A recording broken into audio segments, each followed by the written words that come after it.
Welcome to The Uplift. Boy, oh boy, do we got a great show for you today. Great cast of characters as well. Among them, the owners of a Minnesota farm you just can't miss. Why? Well, it's bright pink.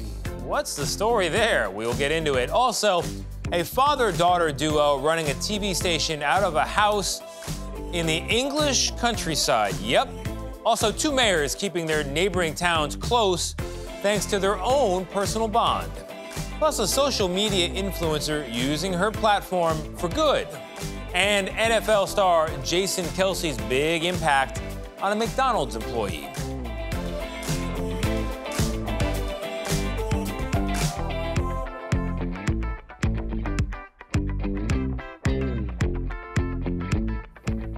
Hey there, I'm Tony Dokoupil, and this is The Uplift, the show that lifts you up for at least the next 30 minutes, you and me as well. And we're going to begin with an NFL veteran who's been in the news quite a lot lately, not because he's going to the Super Bowl, but because he's got a very big personality. Here's CBS Philadelphia's Madeline Wright. You never know who you'll meet at a fast food drive-thru. They were like, Danielle, Kelce's here. And I was like, no way. Danielle Bonham was working at the McDonald's in Broomall last summer when beloved Eagles center and Haverford resident Jason Kelce pulled up at the window. What was your reaction when you saw him at the drive-thru? So the first time, I cried because that's all I wanted for my birthday. I turned 40 in July. Since then, Bonham says she's served Kelce 6 more times. We know each other on a first-name basis, obviously. Including Wednesday when he autographed her Eagles jersey. It's a photo that's blowing up on social media. I told him, I said, I finally got the jersey. Can you sign this for me? And he said, sure. And so he did. And that's something I will cherish for the rest of my life. Bonham says Kelce motivated her to keep going during one of the toughest moments of her life, a divorce. This was as bad as when I lost my mom in 2005, yes. And I've expressed that to Jason. The joy that he brings me, it's like it kind of fills the void. Bonham says Kelce has left an indelible mark on the city of Philadelphia. If this is his last rodeo with us, I wish him all the best. And if he's got one more left in him, that's even better. While she's sad to hear he might be retiring, she believes it's not goodbye, just see you later. All right, we're going to take you now to a farm in Minnesota that has been the very same distinct color for 120 years. What's the story behind the shade they've chosen? Well, John Lawrenson takes us way out there to find out. Everything about being on the farm, everything is all day long, day and night. You never know what's going to happen. It's true. Sometimes Keith and Jane Tungan have to chase after a horse that gets out or deal with chickens who are a bit broody. Yep, these girls are pretty friendly. But no matter what's happening on the farm, one thing always remains the same. One time, I believe it was probably Cupid pink, we think. Nearly every day, we will find someone on the end of the driveway taking a picture. For the decades the Tungans have owned their farm, they've never had to give directions. Just look for the Pink Farm off of Highway 212. As we know, Keith, nothing screams rural Minnesota like Barbie Pink. Oh, absolutely. I agree 100%. The couple can't take credit for the color scheme. That goes to the Jackson family, who built the place in the early 1900s. Back then, it was the pink elephant in the room for the town of Broughton. And there was rumors in town that it was in the contract that it had to remain pink, which is not true. To be honest, nobody really knows why the color was chosen, but Keith and Jane are tickled to keep it going. Jane married into this, but she put her foot down on the house, which is gray with pink trim. If it was his choice, the house would be pink, everything would be pink. You can't buy pink siding. I've tried buying pink steel for different buildings and pink vinyl, but you can't get what we want. So every so often, everything gets a fresh coat of the Pepto-Bismol color. Yeah, you can see this is overdue. That includes the swing set, the lighthouse, the doghouse. Even the dog herself has a pink collar. Occasionally, the Tungans even have to turn someone away who's interested in buying Mary Kay cosmetics. And in an ideal world, these guys would be pink as well. That's right. This just happens to be the 120th anniversary of when the farm was painted pink. And if Keith and Jane have it their way, it'll look like this for the next 120 years. We both absolutely love it when people drive up. We can give them a little history. It is a tradition. No matter if it started out as ours or not, we love it. And here I thought the pink paint was just on sale at the hardware store. All right, coming up in just a moment, meet a social media influencer who's doing a lot more than sharing her life on the internets. She's making an impact. How? We will tell you. Plus, 2 mayors who are keeping their neighboring towns close-knit thanks to their own personal bond.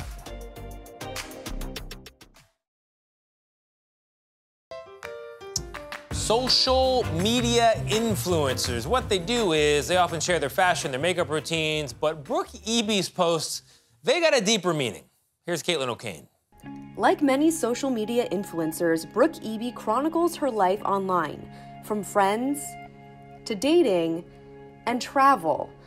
But her influence has a bigger purpose, showing people what it's like to live with ALS, a progressive neurodegenerative disease that affects nerve cells in the brain and spinal cord. I was diagnosed with ALS in March of 2022. And when you get diagnosed, it's the most hopeless diagnosis. They tell you, you're going to be fully paralyzed, you'll lose the ability to move, to talk, to swallow, and ultimately to breathe. And the average lifespan after diagnosis is about 2 to 5 years. It's just sort of a depressing diagnosis. Despite the hopeless feeling, Brooke didn't give up. It took me a couple months after that of shock and survival and just trying to understand what was happening to me before I could kind of start finding humor in it. That's always sort of been my defense mechanism, is finding a joke in the heaviest of things. She had just started using a walker and was going to a wedding when she decided to find the fun in it. 2 hours into the night, we had people limboing under my walker. I was giving walker rides on the dance floor. And after that, I was like, okay, I can definitely laugh about this. If I'm able to make all these people at the wedding laugh and feel more comfortable talking to me about what was going on, then maybe I should bring it to a bigger scale. So she got a TikTok and posted about her ALS journey, informing others about the disease and letting those who have it feel seen. She shares extraordinary life events, like throwing out the first pitch at an Orioles game, and everyday challenges, like taking a train alone. I had a work trip and I was going by myself because it was kind of a last-minute trip, so I didn't think to ask anyone to come with me. I just wanted to document each step of the way so that people knew what to expect, because that's what I had wished I had had before the trip, was seeing someone take every single step and understanding the little things, even getting on and off the train. I'm like, how will I do that in a wheelchair? So I just decided to document it, and I think a lot of people loved seeing me zoom through the streets on my wheelchair, because I was flying down the street and people were diving out of the way. But yeah, it's hopefully it helps people, but it also helps me as I do it. ALS typically progresses rapidly, but even if her condition worsens, her positivity never wanes. I think before I was diagnosed, I lived a very picture-perfect life. I think my biggest stressor was work and climbing the corporate ladder, and I didn't really have a fulfilling purpose. And then once I got diagnosed, I'm like, okay, now I obviously have this challenge, but now I also have something I can focus my energy on for good, which sometimes you don't do that unless you're forced to. I don't know that I would have had, as philanthropic of a life without being diagnosed myself. That's true. All right, we turn now to Meg Oliver, who takes us to New Jersey, where a pair of neighboring towns are staying close-knit, as they say, thanks to a very strong connection between their respective mayors. I'm in charge of Greenwich Township, also known as Gibbstown, New Jersey. Over here? Yeah, over here, to my left. And you? Paulsboro, New Jersey, to our right. To our right. Meet the Giovannitti brothers, newly elected mayors of neighboring towns in South Jersey. Hey, what's happening, brother? What's happening? This is the first term for John and the second for Vince. Growing up in a family of 7 kids, they're used to sharing. What was it like sharing a bedroom with three brothers? Oh, at times it was crazy. Oh, my God. Both Democrats now sharing the same job title. We're just a real nice, classic American town. The towns are intertwined. We go to their church, and so it's all connected in a positive way. The sons of a local butcher and homemaker saw their family support the community. Whether it's a church, senior citizens club, and I think when you're growing up, you see that community service and you feel like, well, that's part of what we were taught and we have to do it. My three favorites over here. That spirit of brotherly love is what they hope to give back to these two tiny towns. Which town is better? Tie. Yeah, it's a tie. Yeah. By love. Yeah. What does it mean to you? Special. I think it's real special for our families, for our dad and relatives in heaven are sitting watching us. They would be proud of us. Thank you, Meg. Coming up in a moment, the competitors at the World Snow Sculpting Championships. Yep, they're giving out trophies, including a team from Mexico that, as you may know, can't practice at home. No snow where they are. Guess why? It's too far south.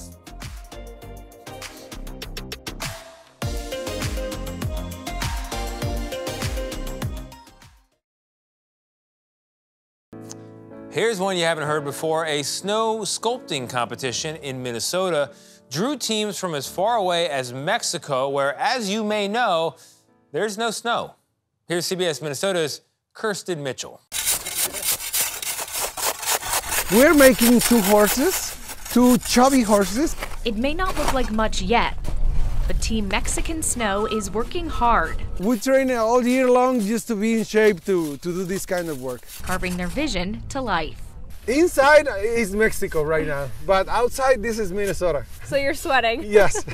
They came all the way from Mexico to compete in the World Snow Sculpting Championship in Stillwater. There is not possible to practice in Mexico because we don't have snow in the city we live in, so every year is like a practice for us. The 12 teams have 64 hours to carve their masterpieces before a winner is named. This sparsely snowy winter created challenges, but they were solved thanks to snowmaking crews from Afton Alps. This is like the only place you can find snow in Minnesota. The cold delivered too. He's been sitting here just like a little gem, so. Besides the feet, he's good. Last year we had to plow the park. There was so much snow. This year we didn't have that problem. The Chamber of Commerce says last year's event drew 50,000 people to Stillwater. It's wonderful for the businesses to have such an event in first quarter when it's generally a little quieter. You know, Christmas is done, the holidays are done. A chance to share cultures and a love for snow. I like Stillwater because people are so kind and the nature is beautiful, the river and the beach and the buildings. It's impressive that everybody's from all over the world. It really is putting Minnesota on the map, and we're really, really happy that we are able to do this. Not bad at all. To our next story, a once forgotten part of a Texas elementary school has been refurbished as a tool to help students learn. What is it? Here's Nicole Nielsen from CBS Texas. Each morning, way before the sun comes up, music fills the halls at Bransford Elementary School. I just love that we were able to take something that was just kind of sitting around collecting dust and using it for a purpose. What was a rusty old donated piano sitting untouched for years. It was just kind of sitting here, and we thought we either need to use it or get rid of it, and so we decided to use it. Now refreshed to their morning arrival. I feel very good because I'm making other people happy. Students rush inside and huddle around its ivory keys. The idea to refurbish and use the piano came from one of the school's teachers. As an arts integration school, music is a building block of their curriculum. They even have a class dedicated to piano, which means their day-to-day is infused with music and creativity. Very exciting to see our students have that confidence and the excitement to be able to perform for their peers. The students play the old piano on a rotating basis, giving everyone a chance to listen and appreciate. Not only the sounds of the instrument, but the beauty of turning old to new. Music is calm and beautiful. like it. I like it a lot. Coming up, we take you behind the scenes at one of Britain's fastest-growing TV channels, run by a father-daughter duo out of a home in the beautiful English countryside. Yep, you heard that right. Stick around to find out more.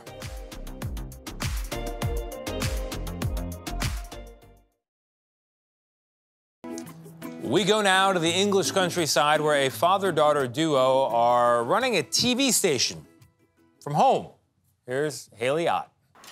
Nestled in the English countryside is the unlikely headquarters of one of the UK's top-growing TV channels. Hello, renowned Talking Pictures. Talking Pictures, run by 74-year-old Noel Cronin and his daughter Sarah, is a cult success, airing classic TV shows and movies. Famous detectives, Smugglers never sleep. epic adventures, Might get drunk and have a good time. and early science fiction from decades ago to millions of viewers across the UK. And if the content is vintage, so's the scheduling. So you're putting together a whole channel. How do you do that? Well, we do it the old-fashioned way, which is by paper and card. Does every film have a card? Every film has a card. But if you think looking backwards is bad for business, Jeepers! Think again. A monster meteorite, and it's coming straight for us. A treasure trove of cinema history. Talking Pictures launched on linear TV in 2015 and has grown to be one of the biggest independent channels in Britain. About 4 million people tune in a month, many of whom are older. It's a channel that is full of nostalgia. It's all about saving celluloid and film history and TV history. It's a community as well. You know, everybody that watches us has probably followed our journey and kind of feels part of our story. One big family, we are. This family sends old reels of fragile film into Noel and Sarah, canisters and canisters, in case they contain a bit of cinematic history. And Noel investigates on his TV show, Footage Detectives, where he watches the films to find hidden gems. So can we do an investigation? Can we look at something? Pick a reel. On the day of our visit, we do our own bit of sleuthing. Okay, it's 16 mil. It's spooled up and nicely on a reel. It's like suspense. Oh my gosh. Ta-da! Yeah, roll the drums. We see it is a negative. Looks like a train? Postman or a train driver. Yeah, it's a train driver. So this is already looking very interesting because it's trains. Although there's somebody making up there, so... What's interesting about it? Well, trains are always interesting because there's millions of people out there that still love the steam train. And wait a minute, what is this? We're on to something. Of course, it's the wrong way. And then round. a twist. Have to flip that. I think maybe this is something rude. It's an X-rated train film. Oh my goodness. Oh my goodness, it is. Well, there you are. You see. Well, we better take that off. So that's one that's come in to us. Would you like to pick another one? Maybe from the same lady? Well, maybe not. Maybe not. Yeah, maybe not. Mystery solved. Some sort of exercise. And viewers send in more than film to the little TV station's office. Letters, calls, and emails roll in. You have thank you notes all over your office. Your phone is ringing off the hook. You're very connected. Who are you talking to? What are you saying? What are they calling to talk to you about? Everything, really. Anything from their bread stale to a lot of people are lonely, and you know we are a comfort point, and we always answer everybody. Beyond its broadcast, Talking Pictures brings audiences together in real life with sold-out screenings in retro movie theaters across the UK, turning back the years for viewers like former projectionist Harold Willis. Just takes you back. Last week, for 2 days, I was 21 again. I love it. You've tapped into this demographic of people that, do you think it was sort of underserved or underappreciated? Yeah, TV forgot about them, 100%. You know, our audience, they don't want to know about who's on a beach in a bikini snogging who. You know, what do they care? You know, they I can't remember. They want a good drama, and you know, and I think that's something we did really well in the 50s and 60s. Good scripts, not all the time, obviously, but good scripts. You know, really good editing, lighting where you're thinking about it, and a good story. Can you forgive your mother? A good story, like a father-daughter duo starting a channel for old movies and succeeding against the odds. That is our show. I hope the news brightened your day, lifted you up. I know it did for me. If for some reason it didn't for you, press play again. Those reruns are totally free. I'm gonna go find some more good news. See you next time.